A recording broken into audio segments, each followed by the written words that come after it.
now, we take you to snowy New York City for the first Noel, sung a cappella in the park by Tion Kelly. Noel, Noel, Noel, Noel. Born is the King of Israel. The first Noel, the angels did say, was to certain poor shepherds in fields as they lay, in fields where they lay keeping their sheep on a cold winter's night that was so deep. Noel, Noel, Noel, Noel. Born is the King of Israel.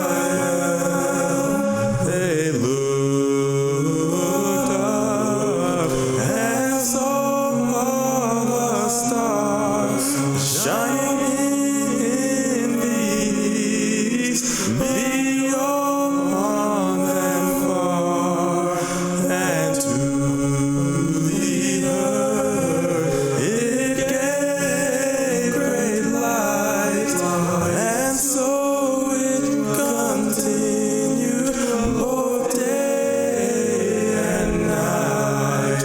Noel, Noel, Noel, Noel. Born is the King of Israel. Noel, Noel,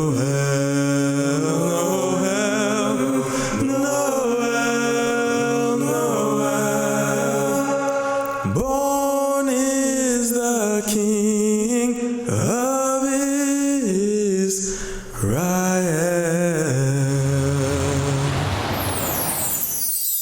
John England's velvet piano style is perfect for the holidays.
$1.87. That was all.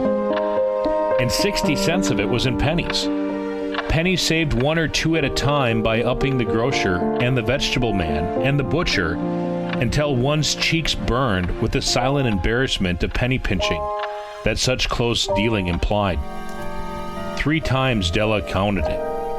$1.87. And the next day would be Christmas. There was clearly nothing to do but to flop down on the shabby little couch and cry. So Della did it, which makes one think of the moral reflection that life is made up of sobs, sniffles, and smiles, with sniffles happening more often. Della finished her cry and attended to her cheeks with her powder rag. She stood by the window and looked out dully at a gray cat walking the gray fence in a gray backyard. Tomorrow would be Christmas Day, and she only had $1.87, which to buy Jim a present. She had been saving every penny she could for months, with this as the result. Many a happy hour Della had spent planning to buy something nice for Jim, something fine and rare and sterling, something just a bit close to being worthy of the honor of being owned by Jim. Della suddenly looked in the mirror and rapidly pulled down her long brown hair and let it fall to its full length. There were 2 possessions in which they both took a mighty pride. One was Jim's gold watch that had been his father's and his grandfather's. The other was Della's hair. Della's beautiful hair fell about her rippling and shining like a cascade of brown waters. She put her hair back up using a leather strap. On went her old brown jacket. On went her old brown hat. With a whirl of skirts and with the brilliant sparkle set in her eyes, she fluttered out the door and down the stairs to the street. Where she stopped, the sign read, Madame Soffrini, hair goods of all kinds. One flight up the stairs, Della ran and collected herself, panting. "Will you buy my hair?" asked Della. "I will buy your hair," said Madame. "Take off your hat and let's have a sight of the looks of it." Down rippled the brown cascade. $20, said Madame, lifting the mass with a practiced hand. "Give it to me quick," said Della. Oh, and the next 2 hours tripped by on rosy wings. Forget the hashed metaphor. She was ransacking the store for Jim's present. She found it at last. It surely had been made for Jim and no one else. There was no other like it in any of the stores, and she had turned all of them inside out. It was a platinum watch chain, simple, chaste in design, properly proclaiming its value by substance alone, and not by flashy ornamentation, as all good things should. It was even worthy of the watch. As soon as she saw it, she knew that it must be Jim's. $21 they took from her, and she hurried home with 87 cents. When Della reached home, her intoxication gave way to prudence. She got out her curling irons and went to work repairing the ravages made by generosity added to love, which is always a tremendous task. Dear friends, a mammoth task. Within 40 minutes, her head was covered with tiny, close-lying curls that made her look wonderfully like a truant schoolboy. She looked at her reflection in the mirror long, carefully, and critically. At 7 o'clock, the coffee was made and the frying pan was on the back of the stove, hot and ready to cook the chops. Jim was never late. Della doubled the watch chain in her hand and sat on the corner of the table near the door that he always entered. Then she heard his step on the stair away down on the first flight, and she turned white for just a moment. She had a habit of saying little silent prayers about the simplest everyday things, and now she whispered, "Please God, make him think that I'm still pretty." The door opened and Jim stepped in and closed it. He looked thin and very serious. Poor fellow. He was only 22 and to be burdened with a family. He needed a new overcoat and was without gloves. Jim stepped inside the door, as immovable as a setter in the scent of a quail. His eyes were fixed upon Della's. There was an expression in them that she couldn't read. It had terrified her. It was not anger, nor surprise, nor disapproval, nor horror, nor any of the sentiments that she had been prepared for. "Jim, darling," she cried, "don't look at me that way. I had my hair cut off and I sold it because I couldn't have lived through Christmas without giving you a present. It'll grow out again." "You've cut off your hair?" asked Jim. "It's Christmas Eve. Be good to me, for it went for you." "Shall I put the chops on, Jim?"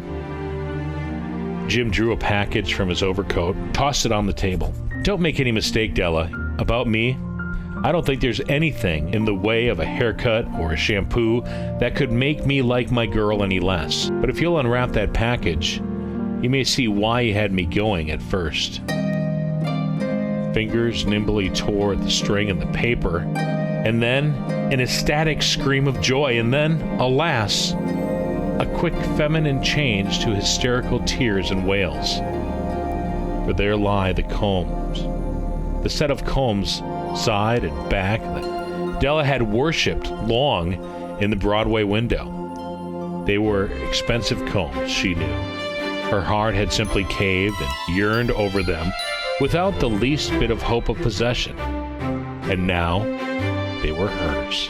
And at length she was able to look up with her dim eyes and a smile and say, "My hair grows so fast, Jim." Jim had not yet seen his beautiful present. She held it out to him eagerly upon her open palm. The dull, precious metal seemed to flash with a reflection of her bright and ardent spirit. "Ain't it a dandy, Jim? I hunted all over town to find it. Give me your watch. I want to see how it looks on it." Instead of obeying, Jim tumbled down on the couch and put his hands under the back of his head and smiled. "Dell," he said, "let's put our Christmas presents away and keep them a while. I sold the watch to get the money to buy your comb.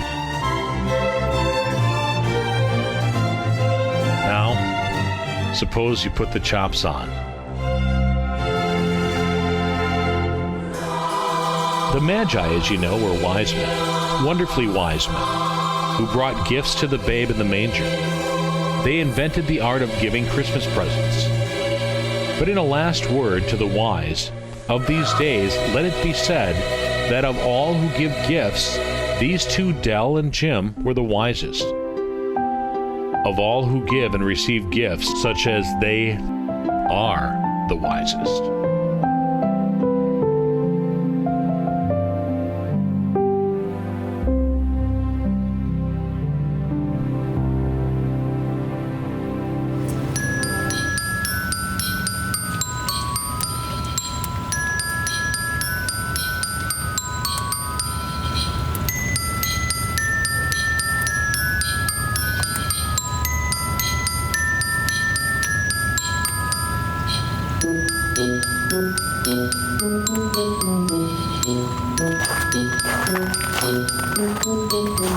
Hello, I am Glinda. I am Mrs. Claus's executive assistant, recently promoted to supervisor of the elf workshop.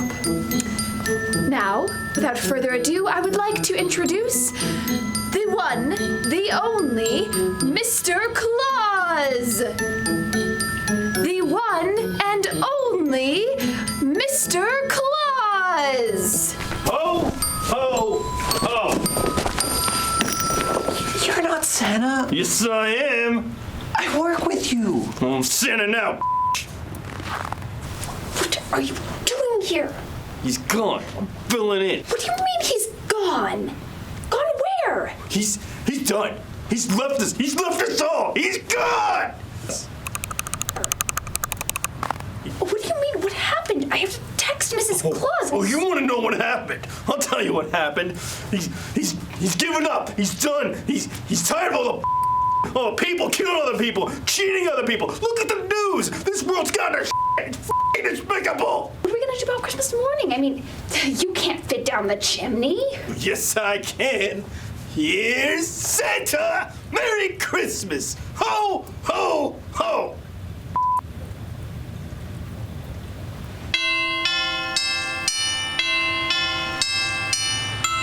The city can be nice during the holidays with all the lights and the magic.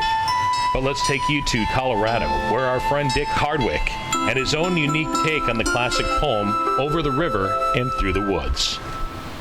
Hey, this is Dick Hardwick. I'm my old buddy Doug Maddox here, and we were just reminiscing about Christmas of a long time ago. I mean, even when we were kids, it seemed more Christmassy than it does nowadays with all the, well, you know, they start selling Christmas products at around, I think, 4th of July, don't they? And, you know, it used to be over the river and through the woods to grandmother's house we go. Nowadays, it'd be more like, oh, down the turnpike and through the toll gate to step-grandmother's house we go. We'll eat frozen turkey and some Bubba's beef jerky and some French's instant mashed potato. Oh, yes, over the speed bump and past the guard gate, parked next to that pink flamingo. And Grandma will heat up dinner in the microwave, not in the stove.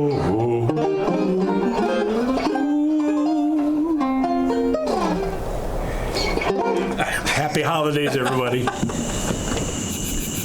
John England has been compared to a modern-day Liberace, a master pianist.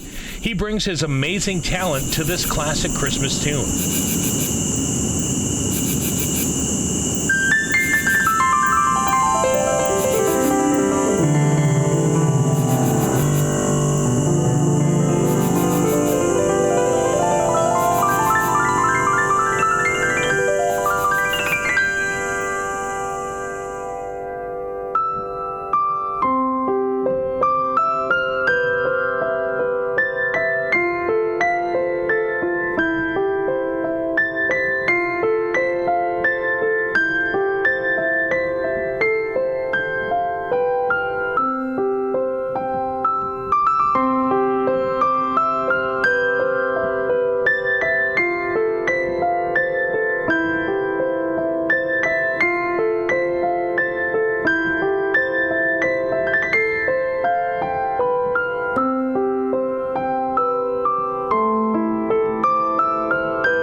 I'd like to tell you a tale deep in the woods on the most magical night of them all.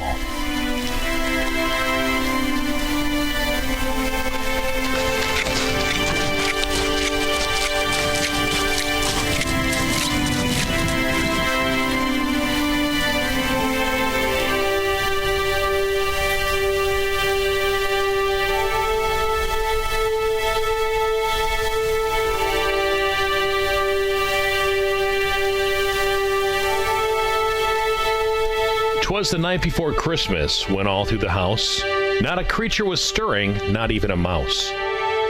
The stockings were hung by the chimney with care, in hopes that St. Nicholas soon would be there. The children were nestled all snug in their beds, while visions of sugar plums danced in their heads. And Mama in her kerchief and I in my cap had just settled our brains for a long winter nap.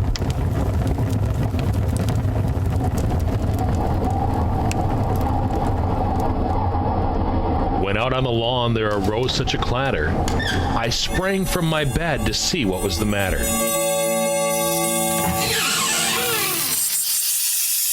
Away to the window I flew like a flash, tore open the shutters and threw up the sash.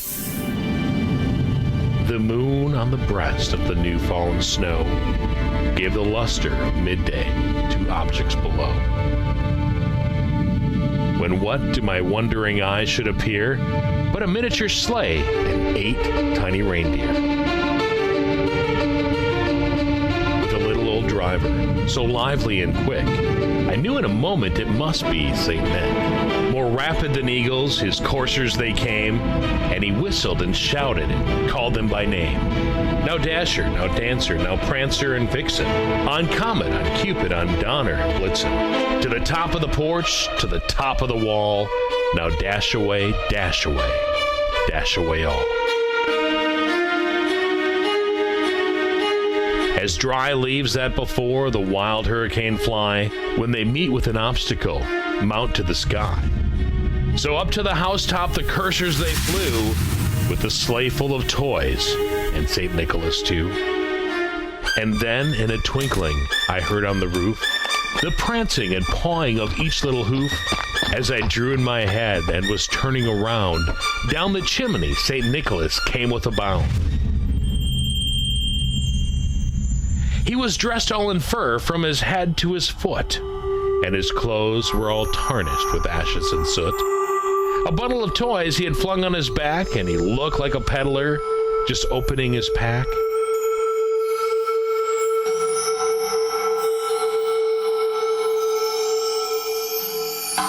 His eyes, how they twinkled, his dimples, how merry. His cheeks were like roses, his nose like a cherry. His droll little mouth was drawn up like a bow, and the beard on his chin was as white as the snow. The stump of his pipe he held tight in his teeth, and the smoke it encircled his head like a wreath. He had a broad face and a little round belly that shook when he laughed like a bowl full of jelly. He was chubby and plump, a right jolly old elf, and I laughed when I saw him in spite of myself. A wink of his eye and a twist of his head soon gave me to know I had nothing to dread. He spoke not a word, but went straight to his work. And he filled all the stockings, then turned with a jerk, and laying his finger aside of his nose, and giving a nod, up the chimney he rose. He sprang to his sleigh, to his team gave a whistle, and away they all flew like the down of a thistle. But I heard him exclaim, as they drove out of sight, "Merry Christmas to all, and to all a good night."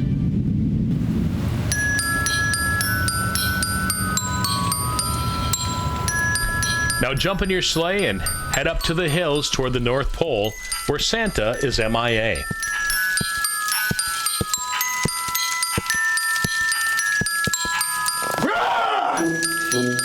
You're a horrible Santa. You're supposed to be full of holiday joy and cheer. Taking f***ing liberties. This is empty. The kids need presents for Christmas. Oh, you want some f***ing present? Okay, all right. How about here's some good presents. Life lessons, huh? Just don't be a. That's just a general rule. How about you don't judge people by the way they look, or the color of their hair, or their sexual orientation? It's a free f***ing world, okay? Maybe not, but it's just nice. Be nice. The it! I am texting Mrs. Claus. You are a horrendous Santa. You are sarcastic, bitter, angry, lonely, pitiful. You have to be good, a good Santa. We'll practice. Now, sit. Sit. Oh, my cow! Do they need to sit here? Yes. You are a boy at a mall seeing Santa. Now, tell him what you would like for Christmas. I want a toy cart and a race car and some wooden blocks. No. You know what you're gonna get? You're gonna get some integrity. Yeah, chew on that. How about some common decency? Yeah, it tastes good, doesn't it? How about some love for your fellow man? You can't play with any of those. You know what? You're a materialistic little All right, that's all fine. But the key about Santa is you have to smile. All right? Now, smile. You're worse than my ex-wives. You're not trying. Just smile. You want me to smile? Give me some damn whiskey. That'll make me smile. Did you just fart?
Modern performers understand the subtle intricacies of the banjo the way that virtuoso Doug Maddox does.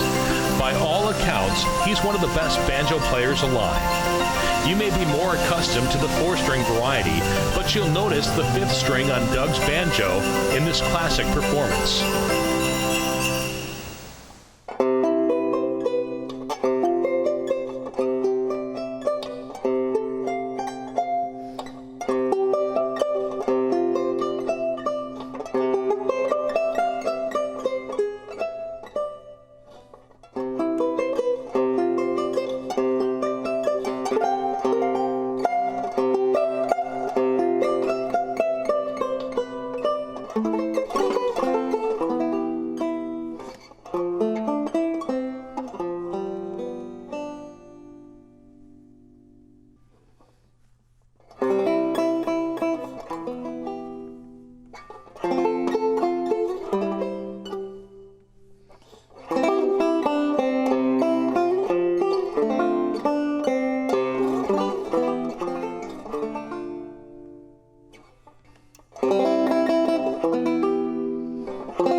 We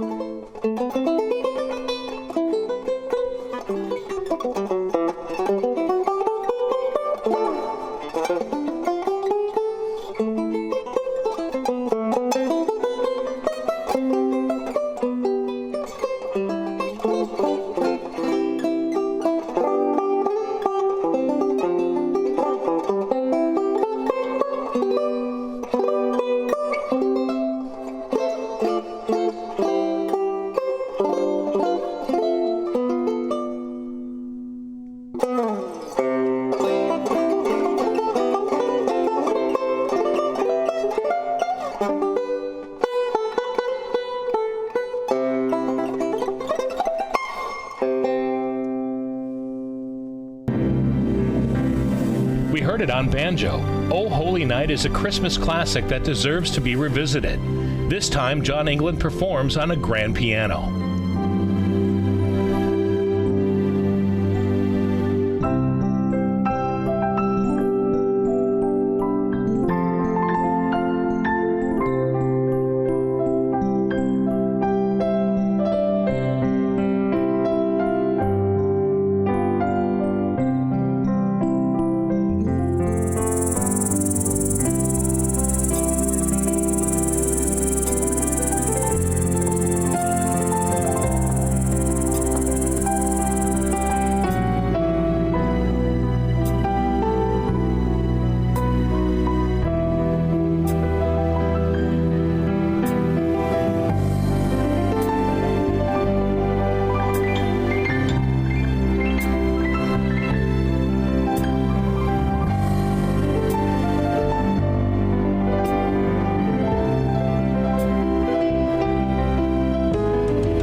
Dick Hardwick and Doug Maddox are back in Colorado for Dick's slightly twisted variation on A Holiday Tale.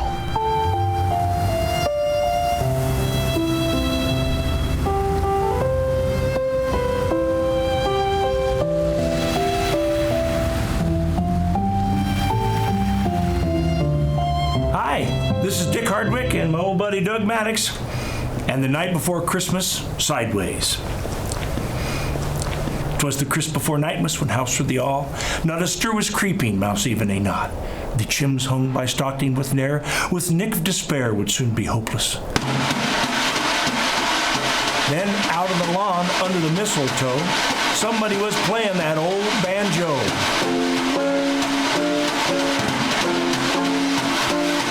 Then appeared to my stumbling eye did I wander, but a sly and a tender, and ate miny ring. Well, my quick old liver, so drivelly and little, I knew in a nick it must be St. Morton, 'cause the wall to the top, to the porch at the top, as the wild fly dry leave before the albert of each stack of sky, to the mount as I heard with a twink, the poofing and rancing of each mighty paw.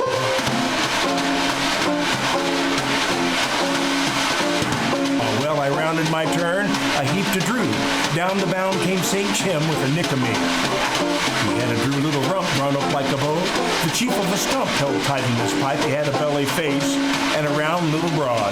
But he was Elton and Joel, a ripe plump chub. He worked to his frock, straight to his word, filled his jerky, went to the stock-me-not, and gave a chim and a whiff. They all went away with the flu. But I heard him exclaim out of drone, Chrissy happens to all, and too good and all night. Good night. To all a good night. Good night.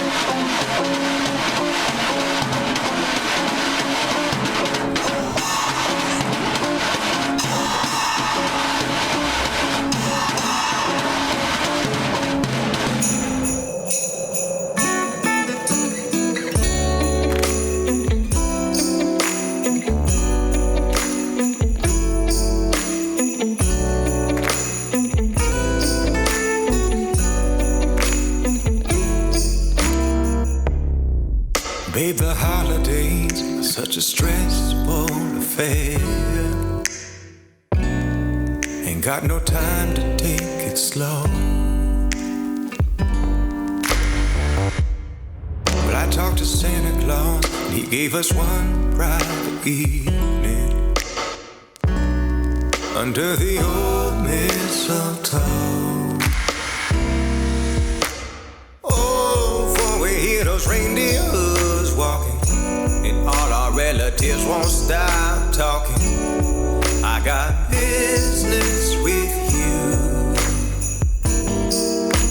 Only present that I really need is to cozy up beside the Christmas tree with you on our Christmas for two.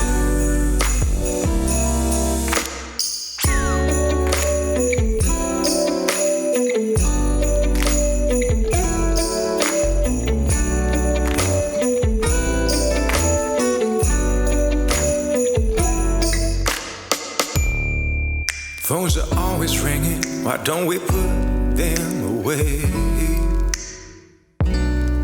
I wanna only be right here. Merry Christmas, baby, why don't we see if we can have the most wonderful night of the year? Oh, for we hear those reindeers walking, and all our relatives won't stop talking. I got business with you. Only present that I really need is to cozy up beside the Christmas tree with you on our Christmas for two. The shining lights, the merry people everywhere help make the season bright. But tonight, darling, you're on my darling, with those Christmas lights down low. The sleigh ride, darling, can't wait, darling, but those stockings have got to go. For we hear those reindeers walking, and all our relatives won't stop talking. I got business with you. Only present that I really need is to cozy up beside the Christmas tree with you on our Christmas for two.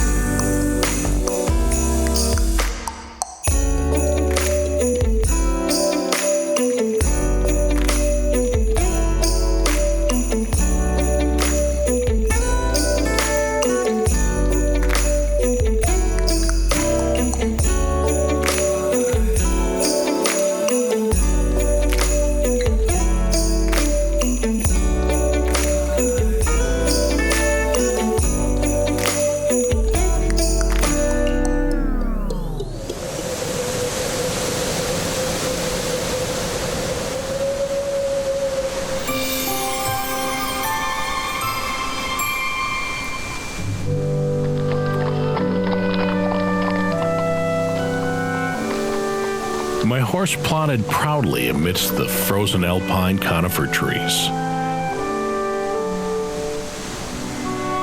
The stillness made my presence echo around the forest. A brook burbled in the distance,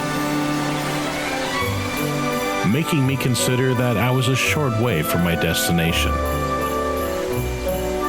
A glance to my right gave me an astonishing sight. A snowman, all dressed in white. Alone in the middle of the meadow, like a harbinger of light. I recalled the lyrics to the song, that the snowman could be a parson or a minister, conducting a marriage ceremony right in the middle of this frosty land. What a wonderful sight that would be. The festive bells I tied to my saddle jingled with every footfall, alerting the ptarmigan of our presence. The flock flew haphazardly around and returned to the same spot they had previously occupied. The sun was setting in the deep of winter, bringing the cold to an unsettling sting. The wind was picking up, blowing the snow from the tree boughs. A snowstorm renewed. I adjusted my scarf against the cold, uncovering my nose for just a minute. Was it my imagination, or did I smell Christmas dinner?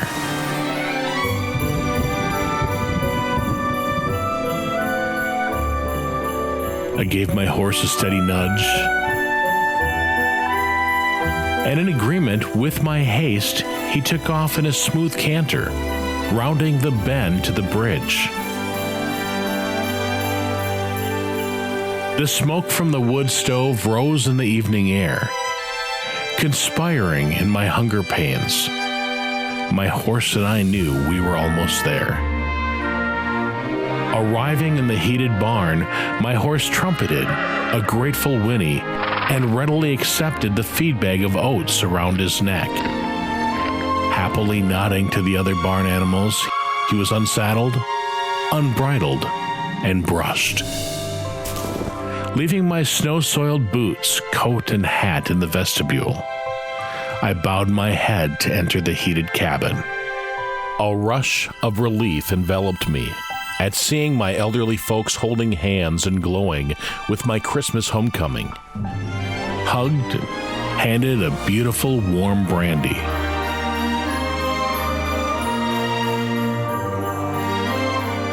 I was home.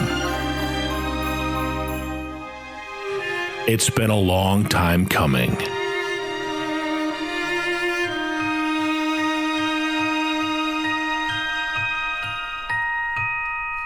The warmth of a fireplace is soothing on Christmas. Unless, of course, you're an elf in the North Pole texting on your cell phone.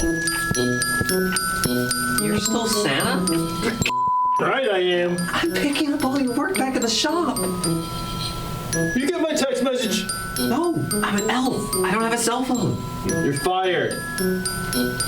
He's back! He's really back? He's back! Yes, Santa Claus has returned. What about the reindeer?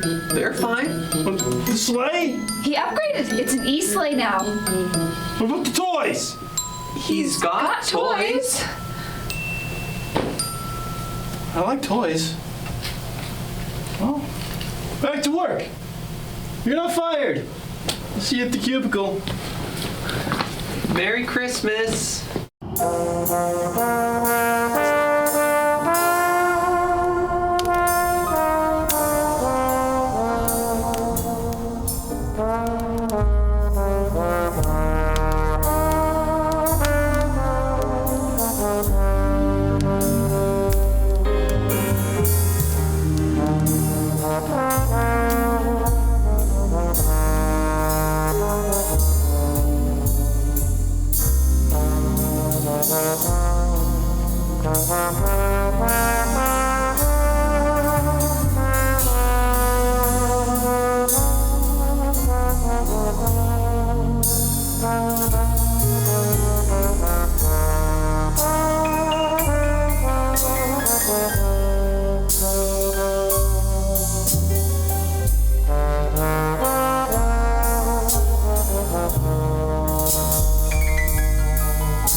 And now, back to the North Pole just in time for the big day.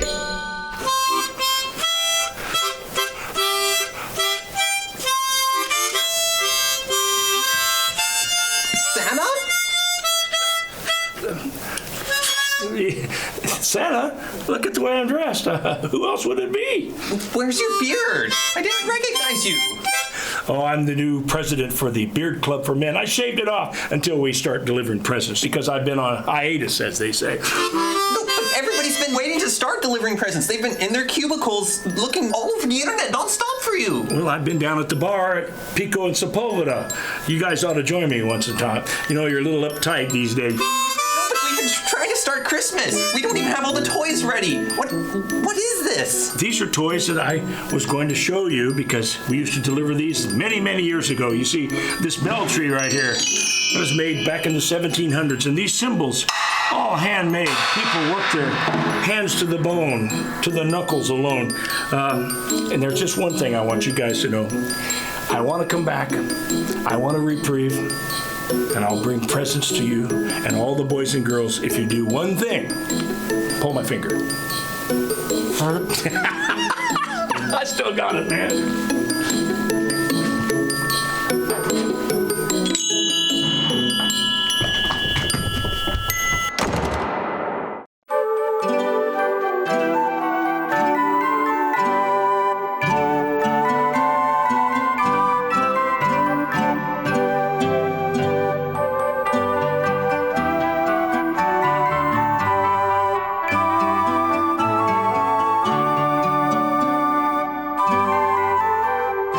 Here's wishing you and your family a very Merry Christmas and a Happy New Year.